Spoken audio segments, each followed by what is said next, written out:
லவ்தேத்து இயேசுஸ் கிறிஸ்துஸ். இயேசு கிறிஸ்துவுக்கு புகழ்.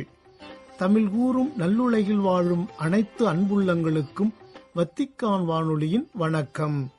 இறைவன் உங்கள் உள்ளத்தையும் இல்லத்தையும் தன் அன்பாலும் அருளாலும் அமைதியாலும் இன்றும் என்றும் நிரப்புவாராக.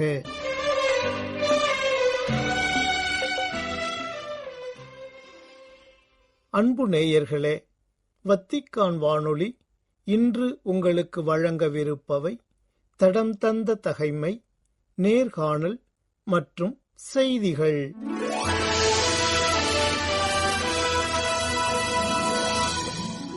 மார்ச் 13 புனித யூப்ராசியா.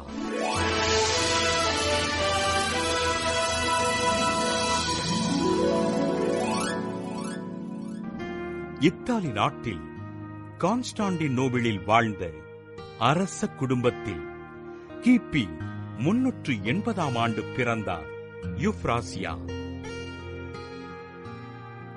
குழந்தை பருவத்தில் தன் தந்தையினை இழந்த யூப்ராசியா தன் தாயாருடன் எகிப்து நாட்டில் இருந்த தங்களது தோட்டத்தில் வாழ்ந்தார்.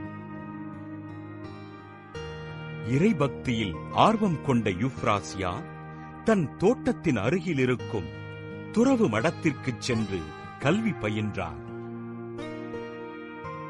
சில வருடங்களில் யூப்ராசியாவின் தாயார் உடல் நோயுற்று இறந்துவிட யூப்ராசியா ரோமை பேரரசன் தியோடசியஸின் பராமரிப்பில் வளர்ந்தார். 12 வயது நிரம்பிய யூப்ராசியாவிற்கு பேரரசன் திருமண ஏற்பாடு செய்ய இதனை மறுத்த யூப்ராசியா தன்னை துறவியாக ஆண்டவருக்கு அர்ப்பணித்து இறைபணிகளைச் செய்தார். தாழ்ச்சி, பொறுமை, இரக்கம் போன்ற நற்பண்புகளைக் கொண்ட யூப்ராசியா துறவற வாழ்வில் வந்த பல்வேறு சோதனைகளை தன் ஜெபத்தினால் வெற்றி கொண்டார். தொழுநோயாளிகள், முடக்குவாதமுற்றோர் மற்றும் உடல்நலமற்றோரின் மீது சிலுவை அடையாளம் வரைந்து மக்களின் நோய்களை நீக்கினார்.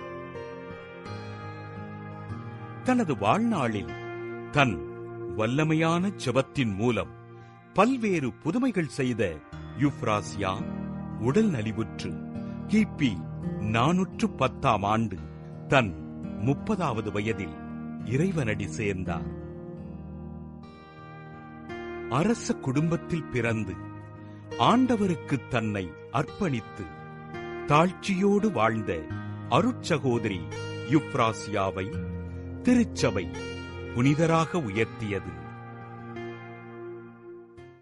புனித யூப்ராசியாவின் திருவிழாவினை கொண்டாடுகின்ற நாம் இன்று தேர்வுகளை எழுதிக் கொண்டிருக்கின்ற நமது குழந்தைகளுக்காகவும் அவர்களது நல்வாழ்விற்காகவும் ஆண்டவரிடம் ஜெபிப்போம்.